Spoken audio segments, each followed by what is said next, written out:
అబ్బా ఎంత ప్రేమైన అంటే నా కోసమేనా? చల్, ఇది నీ కోసం కాదు, నా కోసం ఇది.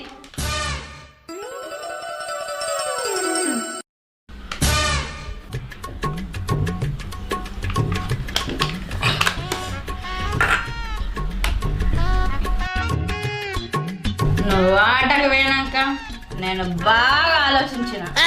నువ్వు పేక ఆడడంలో తప్పే లేదనిపించింది.